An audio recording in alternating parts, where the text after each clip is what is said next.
মুসলমান ভাইরা আমার,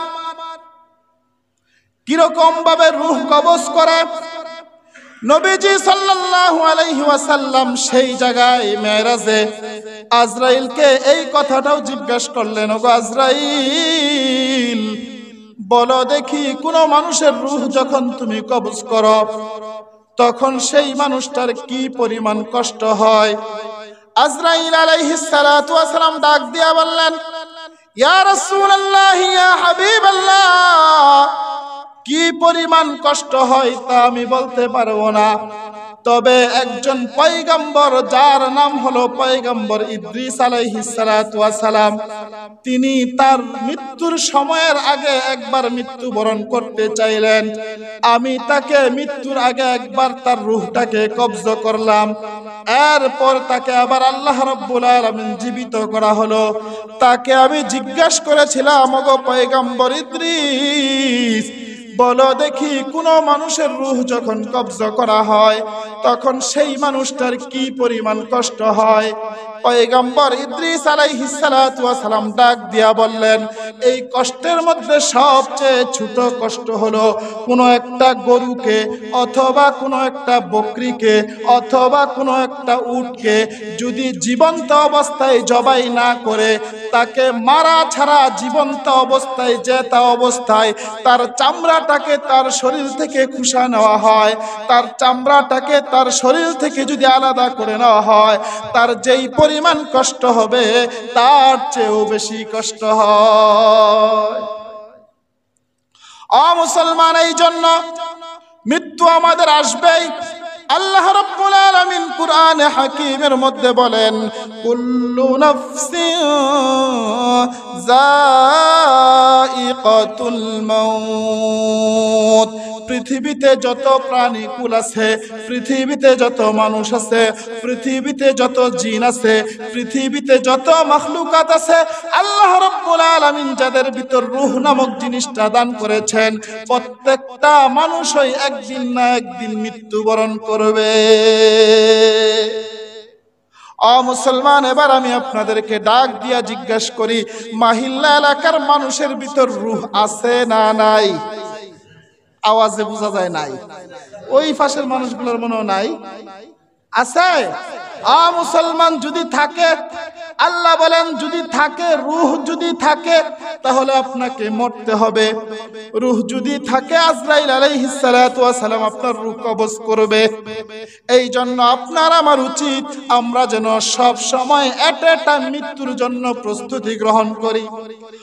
মুসলমান ভাইরা আমার, আমাদের যখন মৃত্যুর সময় হবে, আজরাইল আলাইহিস সালাতু ওয়াস সালাম আমাদের সামনে কিভাবে আসবে? যেই মানুষটা বদকার হবে, গুনাহগার হবে, পাপিষ্ট হবে, বেনামাজি হবে, সুদখোর হবে, জিনাখোর হবে, মুসলমান, এক কথায় পাপিষ্ট মানুষের রূহটা যখন কবজ করতে আসবে, আজরাইল আলাইহিস সালাতু ওয়াস সালাম কেমন ধারণ করবেন, তার রূপটা কি রকম হবে? হাদিসের বর্ণনায় পাওয়া যায়, আজরাইলের মাথাটা থাকবে আকাশে, পা দুটো থাকবে জমিনে। মুসলমান, চক্ষু থাকবে 12টা। কয়টা? বলেন বলেন, কয়টা? 12টা চক্ষু থাকবে। পশমগুলো শিকের মতো খাড়া খাড়া থাকবে। কাঁধটা কেমন থাকবে? বলে এক কাঁধ থেকে আরেক কাঁধের দূরত্ব হবে কয়েক দিনের রাস্তা। মুসলমান, চোখ দিয়া আগুনের ফুলকি বের হতে থাকবে। মুসলমান, এইরকম ভয়ঙ্কর রূপ ধারণ কইরা যখন বদকারের সামনে আইসা দাঁড়াইবে, এমনি তো বদকার আরো যখন আজরাইলকে এই রূপ ধারণ করতে দেখবে তখন তার আর হুঁশ থাকবে না। আজরাইল আলাইহিস সালাতু ওয়াস সালাম এবং তার সাথে এই সমস্ত ভয়ঙ্কর ফেরেশতাগুলো ডাক দিয়া বলবে, ইয়া আইয়ুহাল খাবিসা, হে খবিস আত্মা, হে পাপিষ্ট আত্মা, বের হইয়া। মুসলমান ভাইরা আমার, বদকার মানুষের রূহটা তখন বের হতে চাবে না, শরীরের বিভিন্ন জায়গায় দৌড়াবে, পালান করার চেষ্টা করবে। তখন তাকে পিটায়া পিটায়া কষ্ট দিয়া দিয়া জোর কইরা কইরা তার রূহটাকে বের করে নেওয়া হবে।